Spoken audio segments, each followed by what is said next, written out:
ओम शांति 15 मार्च 2026 अव्यक्त बापदादा रिवाइज 24/3/2009 मुरलीर सारांश बापदादा द्वारा मिलिथिबा संपत्ति गुड़िक निज भितरे धारण करी कार्य लगाओ अनुभवर अधिकारी हुआ। आज बापदादा चारिआडर सर्वसंपत्ति को जमा करुथिबा संपन्न पिलामानंकु देखुछन्ति। एथि सहित प्रत्येक संतान केते मात्रारे सर्वसंपत्ति को जमा करिछन्ति तार फलाफल को मध्य देखिछन्ति। एमिति तो बापदादांक द्वारा बहुत अविनाशी संपत्ति प्राप्त होई सारिछि। सर्वप्रथमे बड़रू बड़ संपत्ति हेला ज्ञान रूपक धन, जहा आधार मुक्ति एवं जीवन मुक्ति प्राप्त हेउछि। पुराणा देह एवं पुराणा दुनियार ठारू मुक्त जीवन मुक्त स्थिति एवं मुक्तिधाम को जीवार अधिकार सबु पिलांकु प्राप्त होइछि। तेबे केवल ज्ञानर संपत्ति नुहे, ता सहित जोगरूपक संपत्ति मध्य मिलिछि, जहा द्वारा सर्वशक्ति गुड़िकर प्राप्ति हेउछि। एहा सहित धारणा करिवार मध्य संपत्ति मिलिछि, जेउथिरु सर्वगुणर प्राप्ति हेउछि। ता सहित सेवारूपक संपत्ति मध्य मिलिछि, जहा आधार आशीर्वादर संपत्ति एवं खुशीर संपत्ति प्राप्त हेउछि। एहा सहित सबुठारु बड़रू बड़ संपत्ति मिलिछि वर्तमान संगम जुगर समय रूपक संपत्ति। काहेकिना सारा कल्प भितरे एही संगम जुगर समय एक अमूल्य संपत्ति अटे। एही संगम जुगी समयर गोटिए गोटिए संकल्प बा गोटिए गोटिए मुहूर्त बहुत अमूल्य अटे। काहेकिना संगम समय रे ही बापदादांक सहित पिलामानंकर मधुर मिलन हेउछि। अन्य कौनसी भी जुगरे परमात्मा पिता एवं परमात्मा संतान मानंकर मिलन होई न थाए।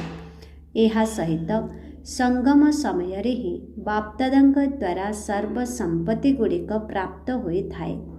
तेबे संपत्ति को जमा करिबा समय केवल संगम जुग ही अटे, कारण अन्य कौनसी भी जुगरे जमा करिबार खाता बा जमा करिबार बैंक ही न थाए। केवल एही गोटिए संगम जुगरे ही जेते संपत्ति जमा करिबाकु चाहिब जमा करि पारिबो। एवं बाबा कहउछन्ति केवल एही गोटिए संगम जुगरे ही जेते संपत्ति जमा करिबाकु चाहिब जमा करि पारिबो। एवं एही संगम समयर जे महत्व रहिछि ताहा हेला एही गोटिए जन्मरे अनेक जन्म पाई संपत्ति जमा करि पारिबो। सेथिपाई एही छोटिया जुगटीर बहुत महत्व रहिछि। एवं संपत्ति गुड़िक मध्य बापदादांक द्वारा सबु पिलांकु प्राप्त हेउछि। बाबा तो समस्तंकु देउछन्ति, किंतु संपत्ति को जमा करिवार प्रत्येक संतान निज निजर पुरुषार्थ अनुसार ही जमा करुछन्ति। देवावाला बाबा मध्य जणे एवं समस्तंकु एका भली मध्य देउछन्ति एवं एका समय रे ही देउछन्ति। किंतु धारण करिबारे देखिबाकु मिलुछि जे समस्तंकर निज निजर पुरुषार्थर ही आधार अटे। काहेकिना संपत्ति को धारण करिबा पाई गोटिए हेला निजर पुरुषार्थ द्वारा प्रारब्ध जमा करि पारिबो। द्वितीय रे निजे सर्वदा संतुष्ट रहिबा एवं समस्तंकु संतुष्ट करिबा अर्थात संतुष्टतार विशेषता द्वारा मध्य संपत्ति जमा करि पारिबो। एवं तृतीय रे सेवा द्वारा मध्य जमा करि पारिबो। काहेकिना सेवा आधार रे सर्व आत्मांकु खुशीर प्राप्ति होई थाए। तेणु सेवा आधार रे खुशी रूपक संपत्ति प्राप्त करि पारिबो।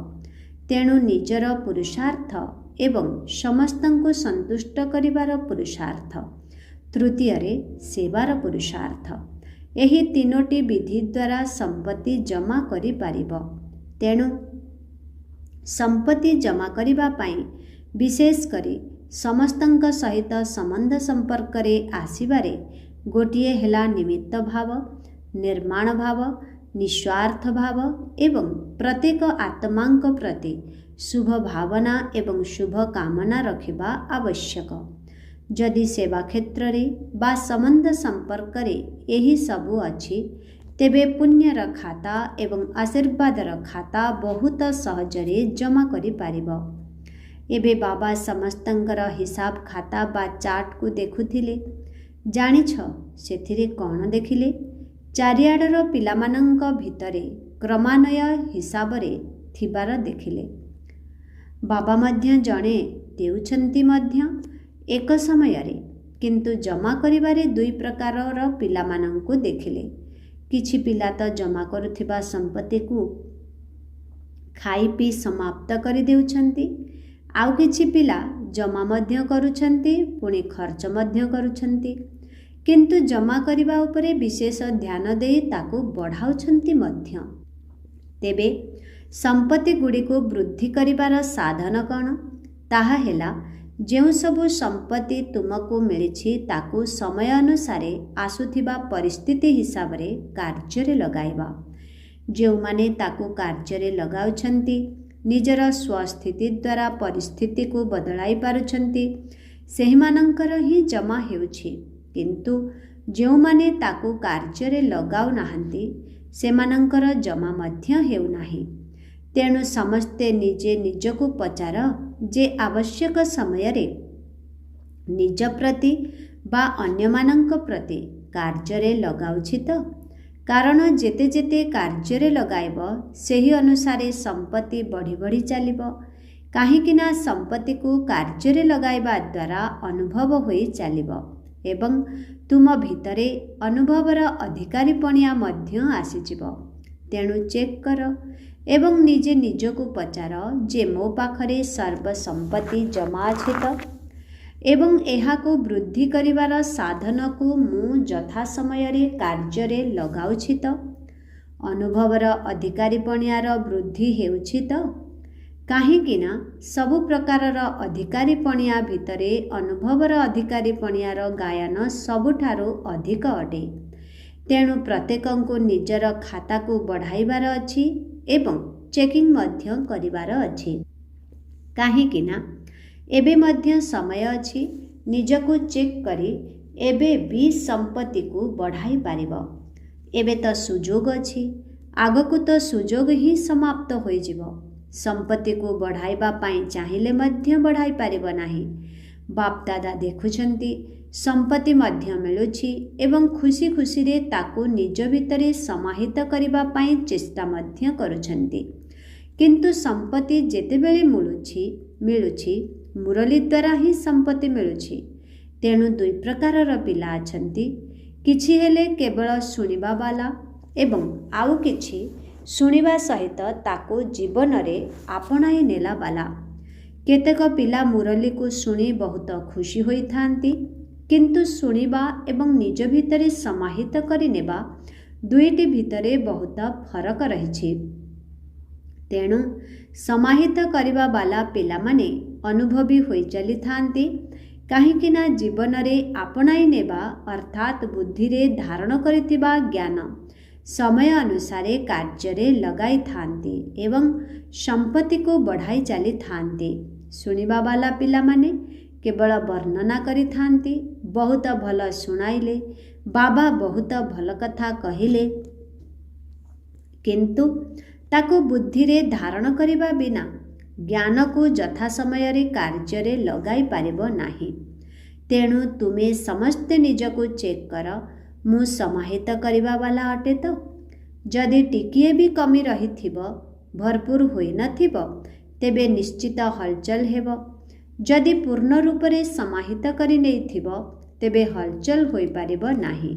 सेथिपाई आजि बाप दादा समस्तंकर संपत्ति को संपत्तिर जमा खाता को चेकिंग करिथिले।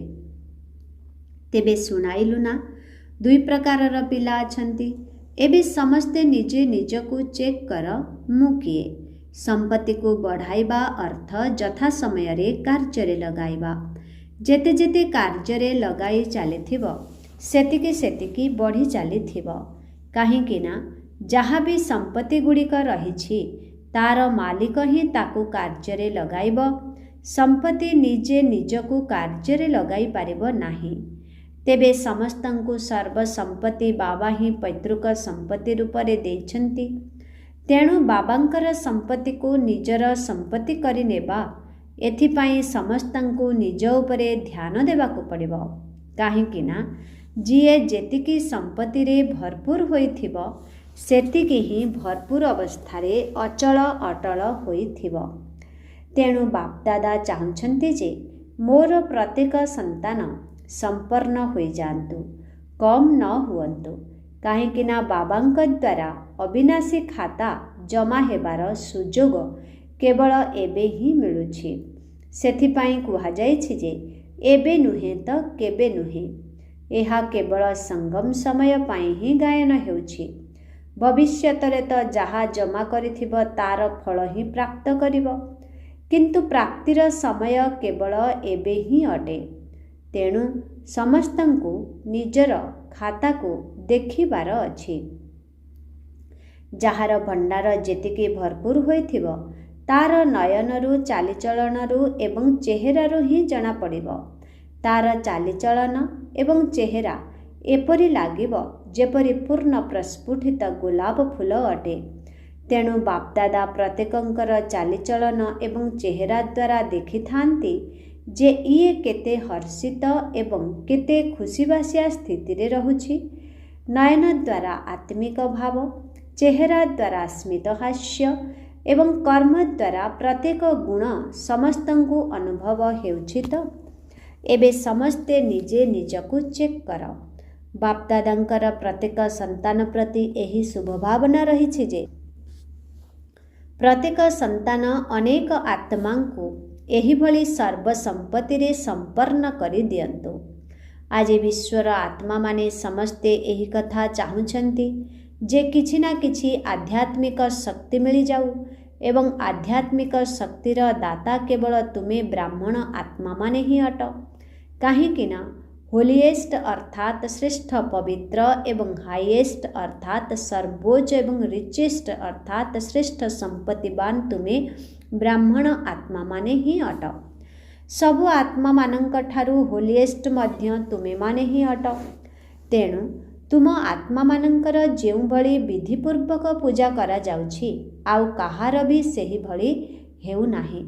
एबे शेष जन्मरे मध्य तुम आत्मा मानंकर जेउ भली पूजा हेउछि अन्य कौनसी भी धर्म पिता बा महान आत्मा जेउ माने भी निमित्त हेउछन्ति सेमानंकर मध्य एभली पूजा हेउ नाही। जदिओ सेमानंकर मध्य स्मारकी तयारी हेउछि किंतु विधिपूर्वक पूजा हेउ नाही एवं तुम मानंक भली संपत्तिवान जहाके रिचेस्ट इन द वर्ल्ड बोली गायन हेउछि। तुमे ब्राह्मण आत्मा माने एही गोटिए जन्मरे जमा करिथिबा संपत्ति 21 जन्म पर्यंत तुम साथी रे रहिबो जहार ग्यारेंटी रहिछि। काहेकिना स्वयं पितांक द्वारा पैतृक संपत्ति प्राप्त हेउछि।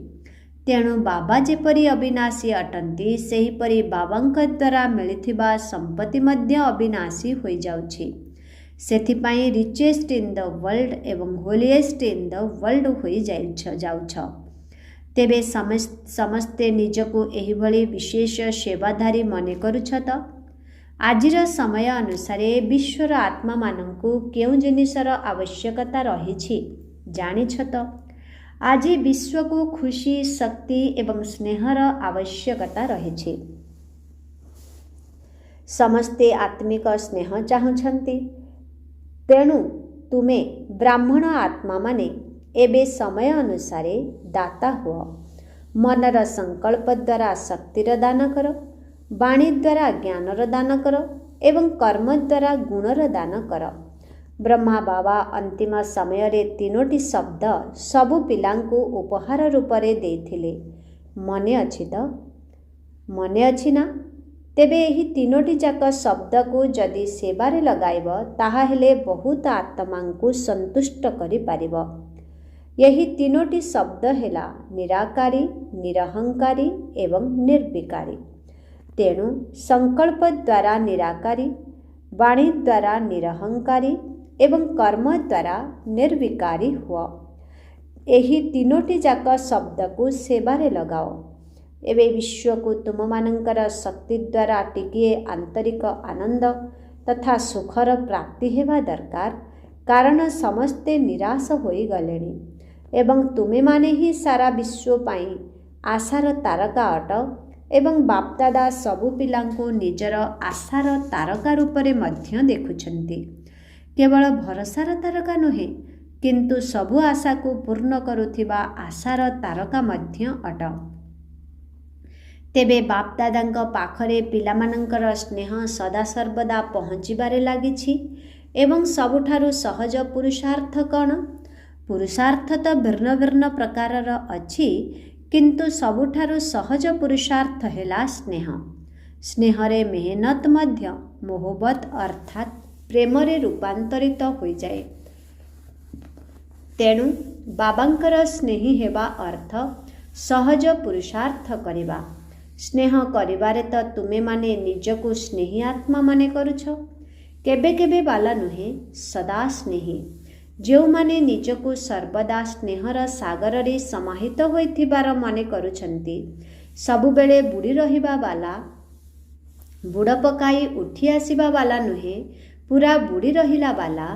ଯେଉଁମାନେ ନିଜକୁ ଏହିଭଳି ମନେ କରୁଛନ୍ତି, ସେମାନେ ହାତ ଉଠାଅ। କ'ଣ ସଦା ତ? ଏବେ ସଦା ଶବ୍ଦ ଉପରେ ବିଶେଷ ଧ୍ୟାନ ଦିଅ। ହାତ ଉଠାଅ। ସଦା ସଦା ହାତ ତ ଭଲ ଉଠାଉଛ। ବାପଦାଦା ମଧ୍ୟ ତୁମର ହାତ ଉଠାଇବା ଦେଖି ଖୁସି ହେଉଛନ୍ତି, କାହିଁକି ନା ସାହସ ତ ରଖିଛ।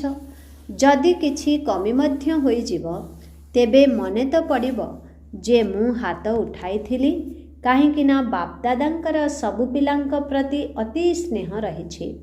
କାହିଁକି ଜାଣିଛ? କାହିଁକି ନା ବାପଦାଦା ଜାଣିଛନ୍ତି ଯେ ଏହି ଆତ୍ମାମାନେ ଅନେକ ଥର ସ୍ନେହୀ ହୋଇଛନ୍ତି, ଏବେ ମଧ୍ୟ ହେଉଛନ୍ତି ଏବଂ ସବୁ କଳ୍ପରେ ଏହି ଆତ୍ମାମାନେ ହିଁ ସ୍ନେହୀ ହେବେ। କ'ଣ ନିଶା ଅଛି ତ? ଖୁସି ଅଛି ତ ଯେ ଆମେମାନେ ହିଁ ପ୍ରତିକଳ୍ପର ଅଧିକାରୀ ଆତ୍ମା ଅଟୁ? ବାପଦାଦା ଏହିଭଳି ଅଧିକାରୀ ଆତ୍ମାମାନଙ୍କୁ ଦେଖି ଆନ୍ତରିକ ଆଶୀର୍ବାଦ ଦେଉଛନ୍ତି।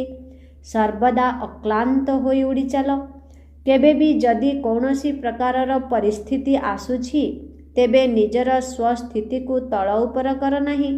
ସ୍ୱସ୍ଥିତି ନିକଟରେ ପରିସ୍ଥିତି କିଛି ବି କରିପାରିବ ନାହିଁ।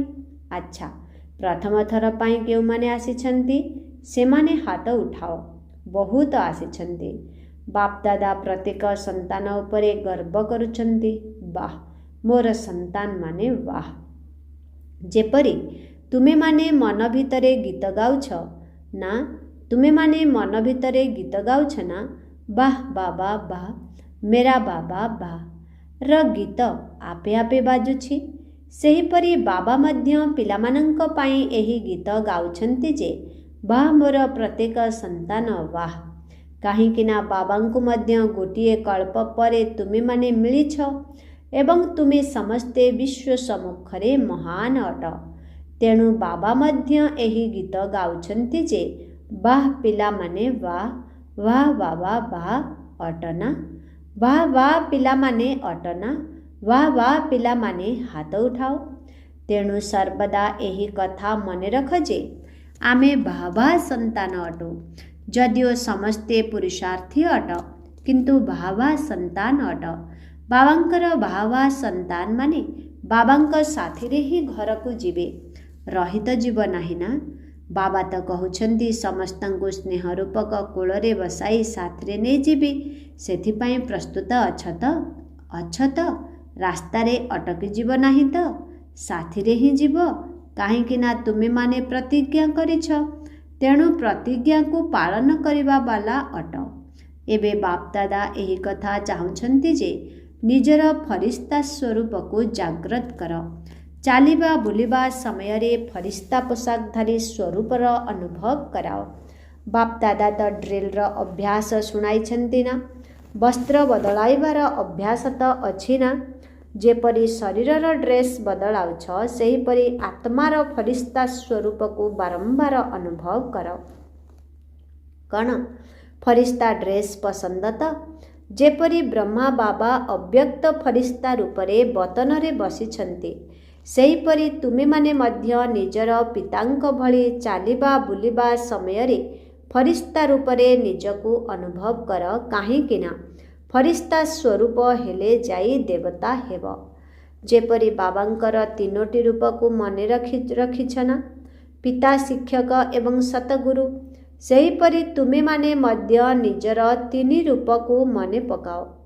ବ୍ରାହ୍ମଣରୁ ଫରିସ୍ତା ଏବଂ ଫରିସ୍ତାରୁ ଦେବତା। ଏହି 3ଟି ରୂପ ପକ୍କା ଅଟେ ନା? କେବଳ ବ୍ରାହ୍ମଣର ଡ୍ରେସ୍ ପିନ୍ଧିଥାଅ, କେବେ ଫରିସ୍ତାର, କେବେ ଦେବତାର ଡ୍ରେସ୍ ପିନ୍ଧ। ଏହି 3ଟି ରୂପରେ ସ୍ଥିତ ହେବା ଦ୍ୱାରା ସ୍ୱତଃ ହିଁ ତ୍ରିକାଳଦର୍ଶୀର ଆସନ ଉପରେ ବସି ସାକ୍ଷୀ ହୋଇ ପ୍ରତ୍ୟେକ କାର୍ଯ୍ୟ କରି ଚାଲିବ। ତେଣୁ ସମସ୍ତଙ୍କଠାରୁ ବାପଦାଦା ଏହି କଥା ଚାହୁଁଛନ୍ତି ଯେ ସର୍ବଦା ବାବାଙ୍କ ସାଥିରେ ରୁହ, ଏକୁଟିଆ ହୁଅ ନାହିଁ। ଯଦି ସାଥିରେ ରହିବ ତେବେ ସାଥିରେ ହିଁ ଯିବ। ଯଦି କେବେ କେବେ ସାଥିରେ ରହିବ ତେବେ ସାଥିରେ କିପରି ଯିବ? କାରଣ ସ୍ନେହୀ ସ୍ନେହକୁ କେବେ ବି ଭୁଲି ପାରିବ ନାହିଁ। ତେଣୁ ସାରାଦିନ ଏହି ଅଭ୍ୟାସ କରୁଥାଅ, ଏବେ ଏବେ ବ୍ରାହ୍ମଣ, ଏବେ ଏବେ ଫରିସ୍ତା, ଏବେ ଏବେ ଦେବତା। ଆଚ୍ଛା, ଚାରିଆଡ଼ର ସବୁ ପିଲାମାନଙ୍କୁ ଯେଉଁମାନେ କି ସର୍ବଦା ସମ୍ପତ୍ତିରେ ଭରପୁର ଅଛନ୍ତି, ସର୍ବଦା ନିଜର ଚାଲିଚଳନ ଏବଂ ଚେହେରା ଦ୍ୱାରା ସେବାଧାରୀ ଅଟନ୍ତି। କାହିଁକି ନା ତୁମେ ସମସ୍ତେ ପ୍ରତିଜ୍ଞା କରିଛ ଯେ ଆମେ ବିଶ୍ୱ ପରିବର୍ତ୍ତକ ହୋଇ ବିଶ୍ୱର ପରିବର୍ତ୍ତନ କରିବୁ। ତେଣୁ ଚାଲିବା ବୁଲିବା ସମୟରେ ମଧ୍ୟ ସେବାଧାରୀ ରୂପରେ ସେବାରେ ତତ୍ପର ରହୁଛ। ଏହିଭଳି ସମସ୍ତ ବିଶ୍ୱ ପରିବର୍ତ୍ତକ, ବିଶ୍ୱ ସେବାଧାରୀ ପିଲାମାନଙ୍କୁ, ସମସ୍ତଙ୍କୁ ବାବାଙ୍କର ସମ୍ପତ୍ତି ଗୁଡ଼ିକରେ ଭରପୁର କରୁଥିବା ବାପଦାଦାଙ୍କର ଚାରିଆଡ଼ର ପିଲାମାନଙ୍କୁ ବାପଦାଦାଙ୍କର ସ୍ନେହ ସମ୍ପନ୍ନ शुभेच्छा तथा आंतरिक आशीर्वाद एवं नमस्ते। ऐसे मीठे प्यारे बाप दादा को हम बच्चों की बहुत बहुत याद प्यार गुड मॉर्निंग और नमस्ते नमस्ते नमस्ते नमस्ते नमस्ते। शुक्रिया बाबा, शुक्रिया। ओम शांति। आज वरदान मास्टर त्रिकालदर्शी हुई प्रत्येक कर्म जुक्तियुक्त भावरे करुथिबा कर्म बंधन मुक्त भव। जहाँ भी संकल्प बाणी बा कर्म करुछ ताकू मास्टर त्रिकालदर्शी हुई कर, जहाँ द्वारा कौनसी कर्म व्यर्थ बा अनर्थ होई पारिबो नाही। त्रिकालदर्शी अर्थात साक्षीपणियार स्थिति रे स्थित होई कर्मर गुह्य गति को जानी कर्मेन्द्रिय मानक द्वारा कर्म कराओ, ताहा हेले केबे भी कर्मर बंधन रे बांधी हेबो नाही। प्रत्येक कर्म करी मध्य कर्म बंधन मुक्त कर्मातीत स्थितिर अनुभव करी चलिबो। आजिर स्लोगन, जेउ मानक भितरे विनाशी इच्छा गुड़िकर अविद्या रहिछि सेहि माने ही महान संपत्तिवान अटंती। ओम शांति। आजिर अव्यक्त इशारा, निश्चयर मूलदुआ को मजबूत करी सर्वदा निर्भय एवं निश्चिंत रुह। जेपरी पहरा देउथिबा चौकीदार जदि अस्त्रधारी होइथिबो एवं तार निश्चय थिबो जे मोर अस्त्र शस्त्र को घौड़ाई दे पारिबो बा हराई दे पारिबो, तेबे से केते निर्भय होई रही थाए। सेहीपरि तुममानंक पाखरे मध्य सर्वशक्ति रूपक अस्त्र शस्त्र सदा सर्वदा साथिरे अछि। केवल आवाहन कर अर्थात मालिक होई आदेश दियो, तेबे देखिब सफलता होई करी रहिछि। ओम शांति।